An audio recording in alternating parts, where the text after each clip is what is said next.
E aí, pessoal, beleza? Bom, olha só. Espero que vocês estejam bem, que realmente tenham tido essa semana para descansar, repousar.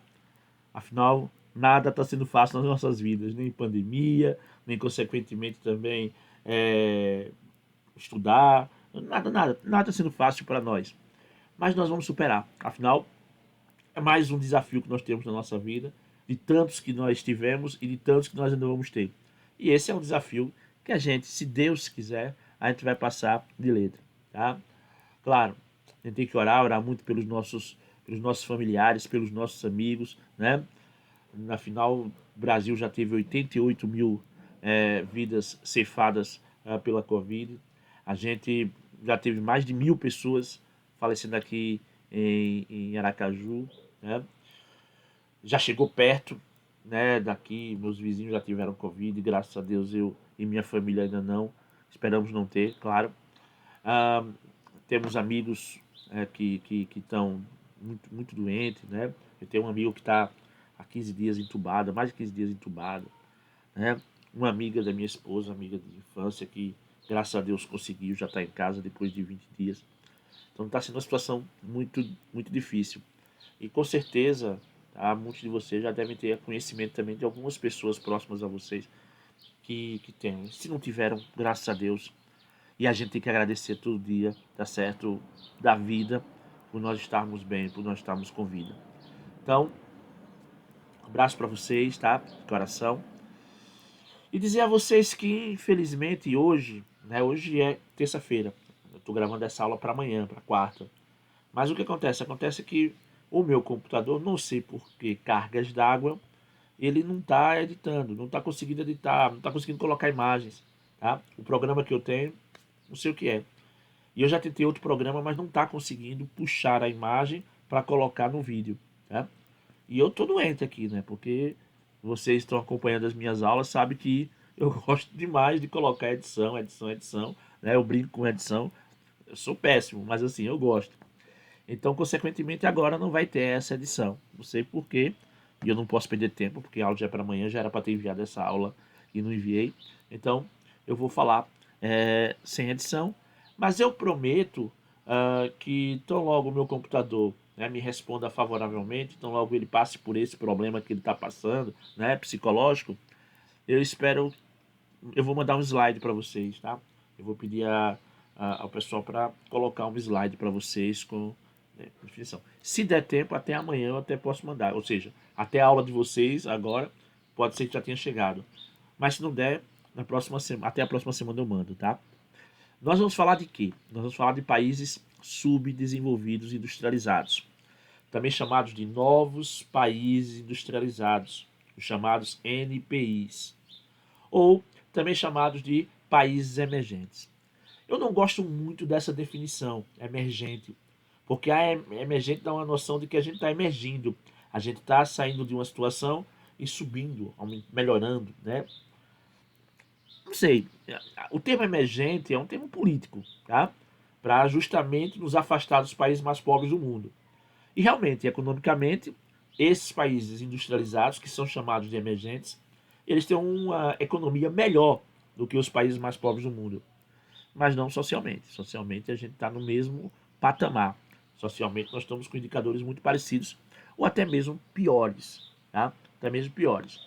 O Brasil, por exemplo, é um país que está ali entre o 80º lugar, 70º, 80º lugar, entre os DHs mais altos do mundo. Gente, sinceramente, tá? Nós estamos atrás de muita gente que economicamente não é emergente, tá? Como é o caso, por exemplo, de Cuba, como é o caso, por exemplo, da Costa Rica, tá certo? Que são países que não são considerados industrializados, não são considerados emergentes, Uruguai, por exemplo, tá? Mas em termos sociais estão bem melhores do que a gente. Então, quando a gente fala em relação a países subdesenvolvidos e industrializados, ou novos países industrializados, ou países emergentes, nós estamos falando desses países que são subdesenvolvidos socialmente, mas que economicamente são países que se sobressaíram nos últimos anos, nas últimas décadas. Tá? E o Brasil está dentro desse contexto desses países que se sobressaíram nessas últimas décadas. Tanto é que a gente faz parte de um seleto grupo chamado de BRICS, né? Que na verdade foi um acrônimo, ou seja, o nome dado para um economista na década de 2000 para os países que mais cresciam economicamente: Brasil, Rússia, Índia e China. Tá? Só que esses países se aliaram tanto e começaram a fazer reuniões e fazer tratativas de acordos comerciais que eles decidiram chamar a África do Sul, o S do BRICS, né? Brasil, Rússia, Índia e China, e depois acabaram convidando a África do Sul também para participar desses tratados, para participar desses acordos comerciais. E aí ficaram conhecidos como BRICS. Esses são os 5 países, ou eram os 5 países que mais se destacavam economicamente na década de 2000. Se hoje nós tivéssemos um acrônimo, ou seja, um termo para os países que mais crescem economicamente entre os emergentes, já não seria mais BRICS. O Brasil não estaria mais no meio, por exemplo. Tá? Eu já vi muitos, eu já vi TICs, né, Tailândia, Indonésia, tá? China, já vi vários termos, tá? Mas o Brasil com certeza não estaria entre os países que mais crescem economicamente nessa década. Então pronto, a primeira coisa que vocês têm que saber é o quê? Países subdesenvolvidos e industrializados, também chamados de NPIs, novos países industrializados, ou também chamados de emergentes, países subdesenvolvidos que se industrializaram. Esses países se industrializaram quando, Aldrin? Só no século XX. Por isso que são chamados de países de industrialização clássica. Não, não. Perdão, tá? Eu não vou ter como estar editando todos esses erros meus, tá?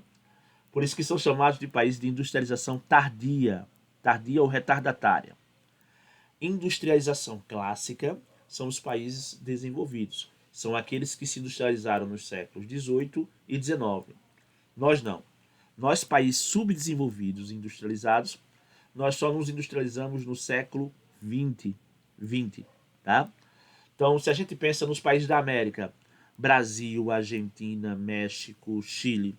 Se a gente pensa em alguns países da África, como por exemplo África do Sul ou Nigéria. Se a gente pensa nos países da Ásia, Índia, China, tigres asiáticos, a gente pensa em países que só se industrializaram a partir do século XX. Tá? Bom, apesar do Brasil ser um desses exemplos e ter iniciado sua industrialização a partir da década de 30, no governo de Getúlio Vargas, e outros países também, justamente na época do quê? Do crash, da quebra da Bolsa de Valores de Nova York, em que nós deixamos de importar produtos industrializados porque o mundo estava quebrado, o que aconteceu? A gente iniciou ali um processo de industrialização na década de 30. Brasil, México, Argentina principalmente. Mas não deu liga, tá? Não deu reggae, digamos assim. A industrialização nesse período aí foi uma industrialização lenta, passo de tartaruga. Na verdade, a gente só passou a ser considerado um país industrializado a partir da segunda metade do século XX. Isso porque, depois da Segunda Guerra Mundial, a gente passa a ter definitivamente a expansão das multinacionais pelo mundo. E as multinacionais que pertenciam aos países desenvolvidos, elas foram em busca de países que oferecessem para elas grandes vantagens logísticas, tá? Transporte, comunicação, vantagens fiscais, mas também mão de obra, matéria-prima, mercado consumidor, energia.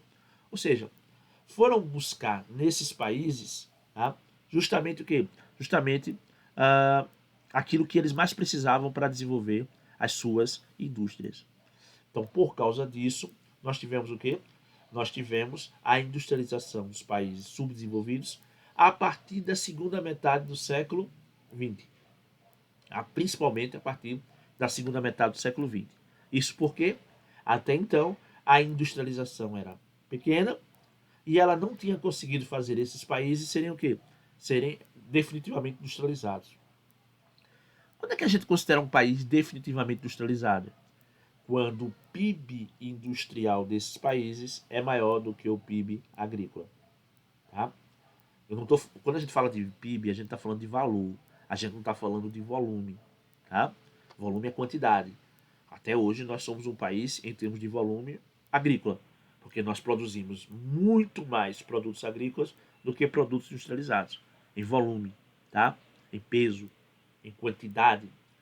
Mas quando a gente fala em PIB, a gente fala em valor de produção.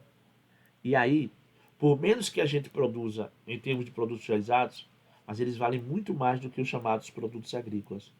E como eles valem muito mais do que os produtos agrícolas, a gente acaba tendo um PIB industrial maior do que um PIB agrícola.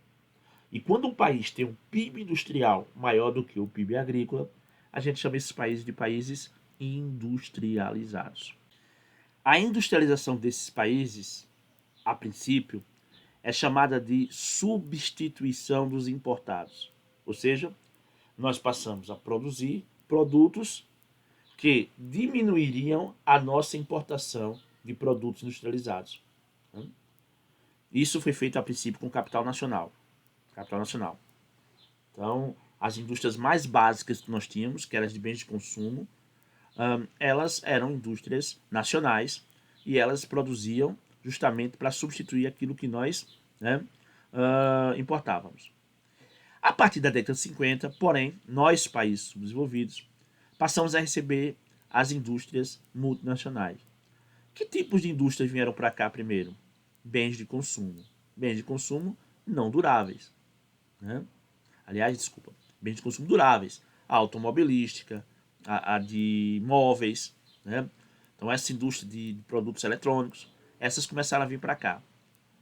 De uma certa forma, era um tipo de indústria que não exigia mão de obra qualificada, que não exigia tanta tecnologia e que não exigia tanto capital.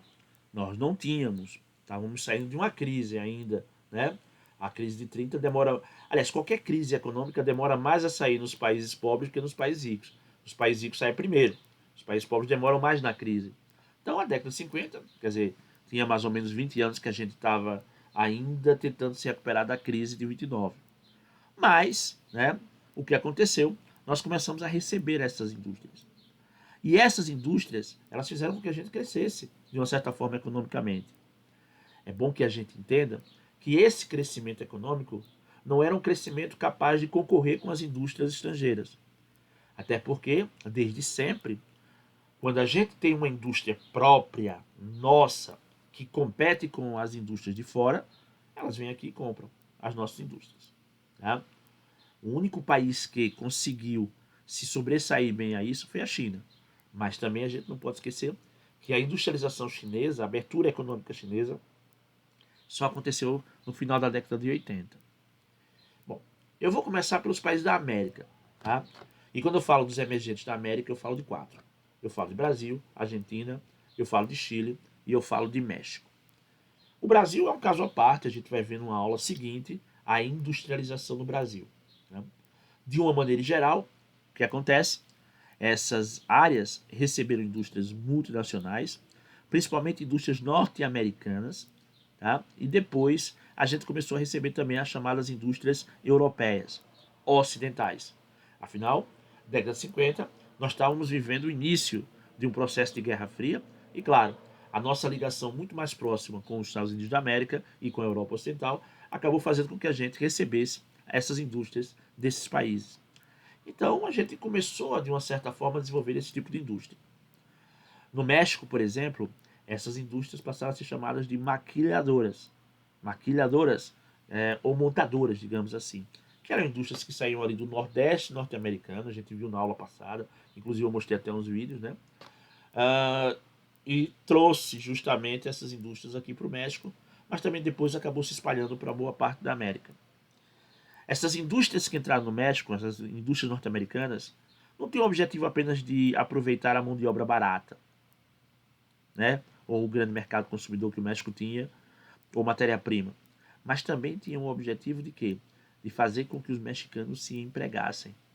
E quanto mais mexicanos tivessem empregado, menos seriam aqueles que queriam ir morar nos Estados Unidos da América. Então tinha essa coisa também, tá certo, de instalar as indústrias, principalmente no norte do México, justamente onde você encontrava mais gente querendo e tendo vontade de morar nos Estados Unidos da América, de atravessar o Rio Grande, de atravessar o muro. Então, muitas indústrias foram instaladas também com esse motivo, de segurar. Não deu muito certo, tá? Por mais que você tivesse um nível de vida muito bom no México, tá? O pior nível de vida que você teria nos Estados Unidos da América era muito melhor. Então, resultado. Então, isso não freou tanto o ímpeto dos latinos americanos de morar nos Estados Unidos da América, e a gente sabe que isso até hoje é algo muito forte, né? Mas não podemos esquecer que o México foi esse país, tá, que recebeu primeiro as indústrias norte-americanas. Nós, a priori, recebemos muitas indústrias norte-americanas, como a General Motors, mas também muitas indústrias europeias, como a Mercedes, tá, como a Volkswagen. Então, muitas acabaram vindo para o Brasil. Essas indústrias elas acabaram desenvolvendo economicamente esses países. O último dos países latino-americanos a desenvolver a sua indústria foi o Chile. O Chile é uma coisa mais recente, mais da década de 70 para cá, governo Pinochet, que apesar de ser um governo ditatorial, o governo Pinochet, foi um governo neoliberal. Foi o primeiro governo neoliberal da América Latina. Foi o Chile, em plena ditadura militar do general Pinochet. Tá? Pinochet? Pinochet no Paraguai, né? Caramba, eu agora me esqueci. Não, Pinochet no Chile, Pinochet no Chile, tá? É isso mesmo, Pinochet no Chile. Então, consequentemente, a gente passa a ter justamente isso. Eu estou ainda, né, matutando nisso. Mas nós tivemos justamente esse contexto do general Pinochet lá no Chile. Bom, neoliberalismo, então só a partir da década de 70 e 80 é que o Chile passa a desenvolver uma industrialização de entrada de multinacionais. Até então, a maior riqueza que o Chile tinha, e que ainda é uma riqueza muito grande, é o cobre. Tá? Mas hoje já é um país considerado industrializado porque o PIB industrial do Chile é maior do que o PIB primário, né? Que envolve a agricultura e que envolve a mineração. Bom, já na Argentina, a industrialização ela é muito forte ali na região de Buenos Aires, tá? Ali na região platina. Então a gente tem uma forte industrialização, mas muito parecida à industrialização desses 4 países latino-americanos, tá? Meios de consumo duráveis, só depois é que começam a chegar novos tipos de indústria. Então, isso basicamente é a industrialização da América Latina. Calma, eu vou passar para vocês depois o slide, eu acho que vai ficar tudo bem mais resumidinho, tá?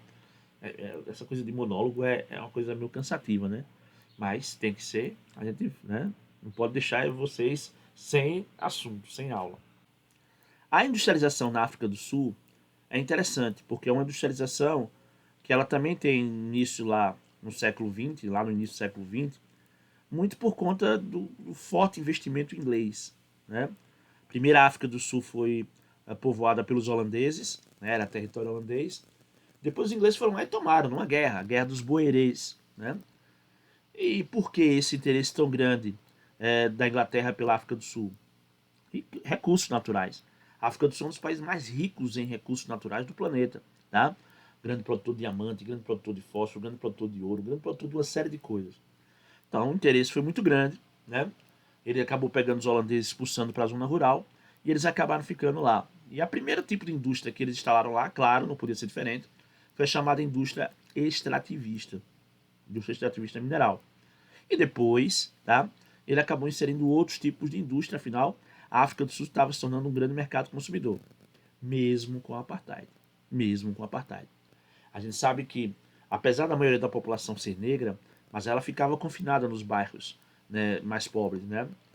E, e elas não podiam sair a não ser que tivesse o Green Card, o cartão verde, que permitia que essas pessoas pudessem entrar livremente na parte mais rica, para trabalhar, geralmente para trabalhar.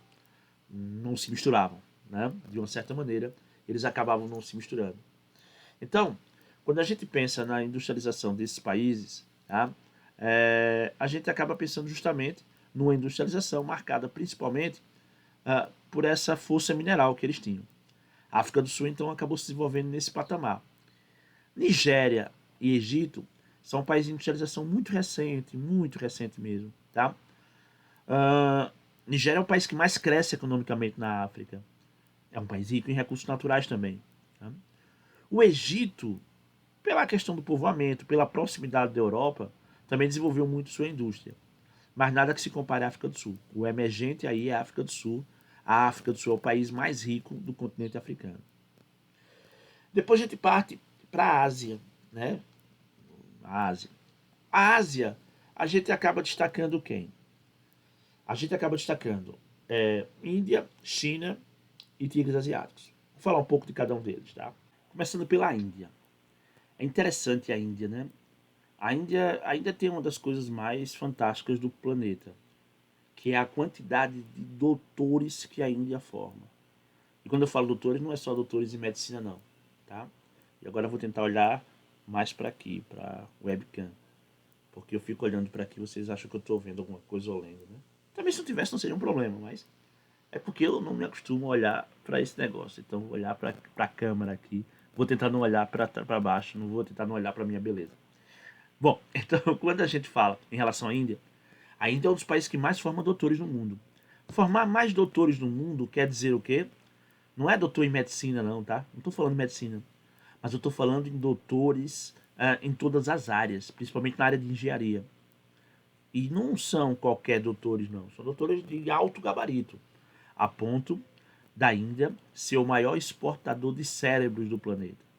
Peraí, Aldo, que história é essa de exportador de cérebros? Eu falei importador? Não, exportador de cérebros. Que história é essa de ser exportador de cérebros, Aldo? É simples, gente, tá? Gente que de doutorado, gente que tem pesquisa, gente que tem grande conhecimento. Os países mais ricos, as indústrias dos países mais ricos vão lá e captam e empregam essas pessoas nos países mais ricos. A NASA está cheia de indiano, a Google está cheia de indiano, a Microsoft está cheia de indiano, porque os caras são fantásticos, os indianos são fantásticos, tá? E não à toa, a Índia vem desenvolvendo uma indústria de tecnologia de ponta impressionante, impressionante. Eles têm um tecnopolo no sul da Índia chamado Bangalore. E Bangalore produz softwares, produz tecnologia adoidado. Então, a Índia é um país que, nas próximas décadas, tanto é que muita gente diz que em 2050 ou 60 vai ser a segunda maior economia do mundo. Vai superar os Estados Unidos da América também. Não sei. A China vai conseguir. Não sei se ainda vai conseguir. Mas é impressionante como a Índia desenvolve mão de obra qualificada. E é impressionante como a Índia também desenvolve esse tipo de indústria. Muitas multinacionais vêm instalando na Índia também. A gente não pode esquecer isso. E é interessante que uma das coisas mais impressionantes que eles têm é telemarketing. A Índia é um dos grandes, tem uma grande função de telemarketing no mundo. As maiores empresas do mundo contratam mão de obra indiana para, dentro das suas próprias casas, estilo home office que a gente está fazendo aqui, eles fazerem cobranças ou fazerem propagandas das maiores marcas de tudo no mundo. Então, falou em telemarketing, a Índia, né, talvez pela facilidade de comunicação, pela quantidade de gente, pela mão de obra barata, a Índia se destacou muito nesse quesito telemarketing. Outro tipo de indústria que se destaca, outros tipos de indústria que se destacam na Índia também é a indústria aeronáutica, aviação, a Índia se destaca, e talvez a mais impressionante de todas elas, a indústria cinematográfica. A Índia é um país que produz mais filmes do que os Estados Unidos da América. Né? Bollywood, como eles chamam. Os Estados Unidos da América é Hollywood, lá é Bollywood. Então, eles produzem muitos, muitos filmes. E filmes assim, tá? Bons até. É porque a nossa cultura não é muito acostumada a esse tipo de filme. E filmes. Olha, eu vou dizer uma coisa pra vocês. Nenhum filme me fez mais chorar do que filmes indianos. São filmes que fazem você chorar mesmo. Ou dançar, né? Blá, blá, blá, blá, blá, né? Ok? E alguns filmes, por exemplo, eu estou me lembrando de um que é de produção norte-americana, aliás, se não me engano, até de produção inglesa, tá? Mas com toda uma ajuda de Bollywood, é aquele filme de Lion, né? Lion, o cara que vai buscar a mãe verdadeira lá, ou que vai tentar achar a mãe verdadeira na Índia depois de tantos anos. O filme é fantástico, tá? Mas ali é o estilo de filme que se passa na Índia. Me lembrei agora também, né, de Pi, né? Aquele filme também fantástico. E me lembrei também agora de Quem Quer Ser um Milionário. Tudo produções norte-americanas, mas assim, com, com a participação forte de Bollywood, né? Artistas indianos e tudo mais. Então, quer dizer, a gente tem justamente isso na Índia. A indústria cinematográfica é muito, muito forte. Tigres asiáticos. Bom, a industrialização dos tigres asiáticos é muito interessante. Muito interessante. Por quê? Tem a ver com o Japão e não com a Europa e Estados Unidos. E isso fez uma diferença enorme para os velhos tigres asiáticos. O que aconteceu? aconteceu que na década de 70, 80, o Japão estava desenvolvendo as chamadas indústrias de tecnologia de ponta, né?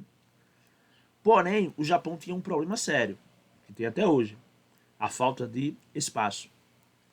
A falta de espaço impedia que eles instalassem mais indústrias. Por quê? Porque não tinha espaço para a instalação dessas indústrias. Então o governo japonês acabou fazendo todo um contexto, tá, para expulsar as indústrias tradicionais japonesas do Japão. Por que eles queriam expulsar as indústrias tradicionais japonesas do Japão, Alder? Justamente porque elas ocupam mais espaço.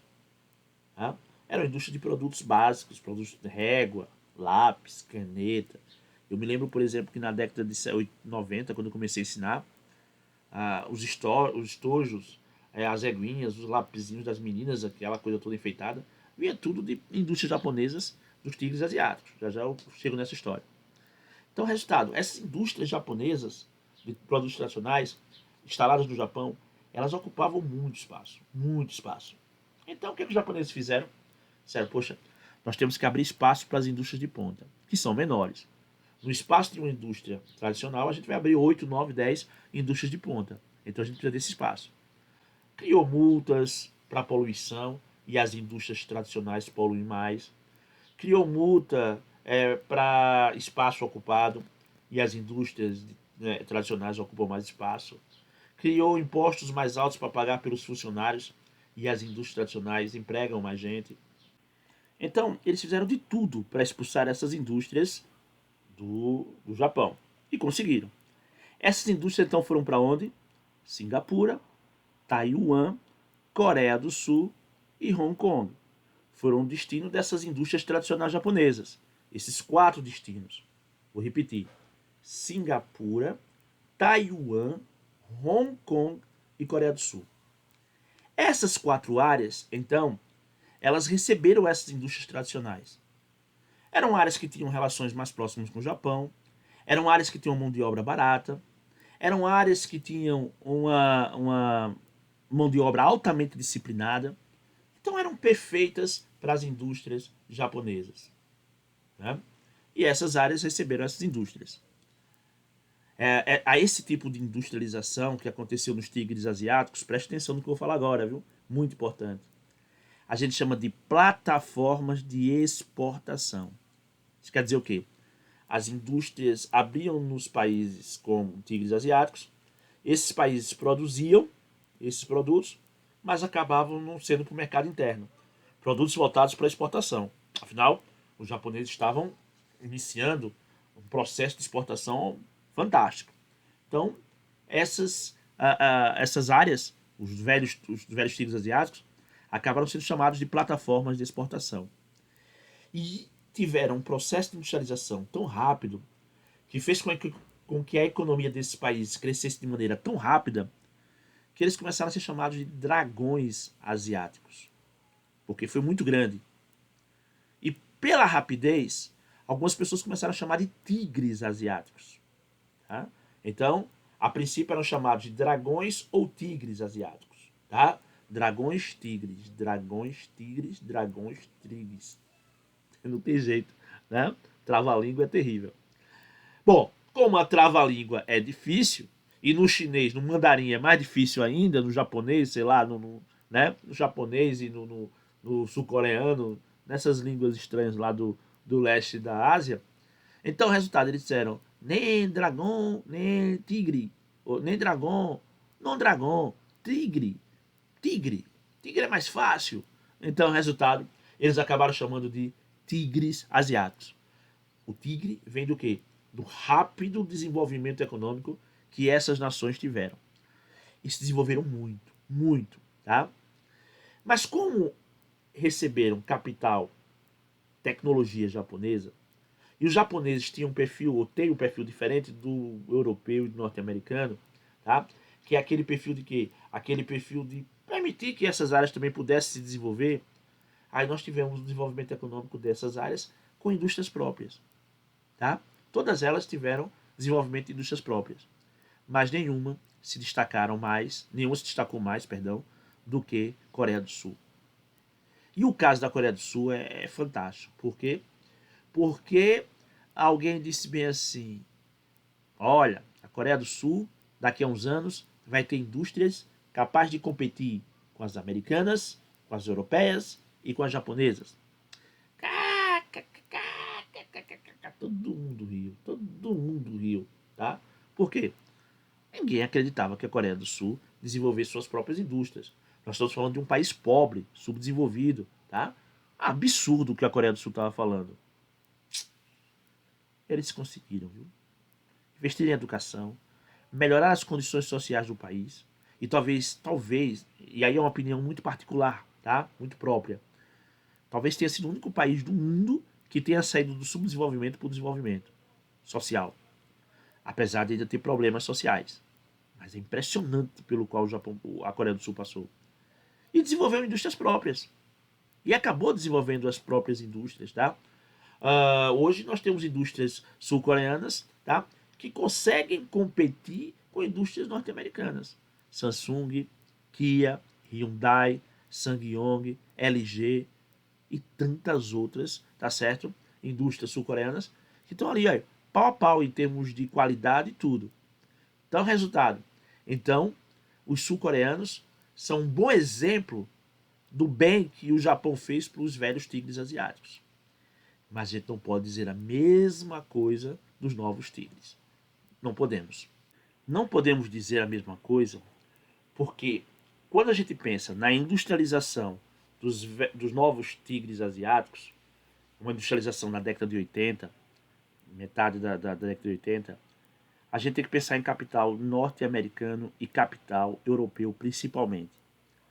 E o posicionamento desses países com os outros, né, com os emergentes, é um posicionamento mais de domínio, dominação, tá? De exercer domínio sobre essas áreas.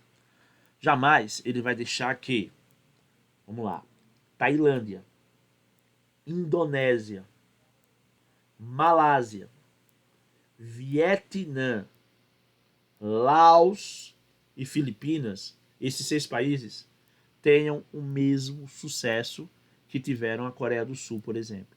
Jamais. Não que essas áreas, com a chegada das multinacionais americanas e europeias, e algumas japonesas também, não desenvolveram. Elas se desenvolveram sim, tá? Mas não na mesma velocidade, no mesmo ímpeto, tá certo que os países, nem na mesma liberdade, talvez o nome mais correto seja esse, liberdade, tá? Que os países, os velhos tigres, não tiveram essa mesma sorte, tá? Cresceram, se desenvolveram, por isso que foram chamados de novos tigres asiáticos, mas não com a indústria própria. Muitas indústrias, principalmente indústrias tradicionais, tecido, roupa, a alemã Adidas, por exemplo, ou a alemã Puma, ou a norte-americana Nike, elas abriram indústrias nessas áreas, nesses novos tigres asiáticos. Mas com o intuito de quê? De explorar a mão de obra. É, nem tudo é perfeito, né? De explorar a mão de obra. Então foi isso que eles acabaram fazendo. Então, consequentemente, tá? Essas indústrias foram para esses países para exercer um domínio. E nessa de exercer um domínio, não permite que os novos tigres asiáticos tenham o mesmo sucesso em termos de industrialização própria que os velhos tigres asiáticos. Mas não resta dúvidas que essas áreas se desenvolveram, principalmente em outras áreas. Né? Quando a gente pensa nesses países, a gente pensa, por exemplo, turismo. Né? Tenho certeza que muitos de vocês estão escutando aí a minha aula. Né? Quando eu falei Tailândia, pensou naquelas praias paradisíacas, né? Quando eu falo Indonésia, pensou em Bora Bora, vou surfar em Bora Bora, né? Vou fazer aquelas... Oh, turismo é muito forte nessas áreas, até porque são áreas lindíssimas, tá? Até o Vietnã está abrindo muitas portas para o turismo. Então, resultado. Então, a gente ainda tem muito esse contexto, tá, de crescimento. Então, essa é a história dos velhos e dos novos tigres asiáticos. Aí vem a China. Quando a gente fala da China, a gente não pode falar da China assim, no final da aula, tá? Da gravação. A gente tem que ter um capítulo especial para a China. Por isso que eu vou deixar a aula da China para a próxima semana. A gente fala de China e já começa a falar de industrialização brasileira, tá? A China é mais importante de todo esse contexto. É um tema muito atual, é um tema que está muito na moda, é certo? E para Enem e para outros vestibulares, a China é mais importante. Então, por isso é que China vai ser um capítulo especial na próxima semana. Venho aqui pedir desculpas a vocês mais uma vez, tá? Por não ter editado do jeito que eu estou acostumado a editar, tá? Espero que vocês estejam gostando da edição. Essa aula monólogo eu acho uma aula um pouco, né, cansativa, mas de uma certa maneira eu prometo que até a próxima semana eu vou entregar para vocês os slides, tá certo? Da industrialização dos países emergentes, né? E já com China e tudo. Mas o computador resolveu fazer me pregar essa peça, então consequentemente eu tenho que aceitar. Meus queridos, uh, se cuidem. É reta final, tá? Para vocês, eu sei que ainda falta um tempinho, porque o vestibular é só em janeiro, mas se preparem da melhor forma, gente. Não se abatam, não desanimem. Vamos para cima, tá? É uma grande oportunidade que vocês estão tendo. Eu já falei isso para vocês, tá? É uma grande oportunidade que a gente está tendo. Então vamos aproveitar essa oportunidade, beleza? Ah, ainda que seja dessa maneira, mas vamos aproveitar a oportunidade. Tenho certeza que logo, logo a gente vai estar junto. Beleza, meus queridos? Um beijo. Se cuidem. Se cuidem muito. E cuidem das pessoas que estão próximas de vocês, principalmente os mais idosos, tá? Cuidem muito, cuidem dos avós de vocês, quem ainda tem a felicidade de ter avós, dos pais de vocês. Cuidem, gente. Cuidem bem dessas pessoas que estão aí, porque essa pandemia não estava brincadeira. Saúde e paz para vocês também, para os familiares de vocês. Um beijo, um abraço de Wakanda para vocês, um abraço do negão. Tchau, galerinha, até a próxima semana.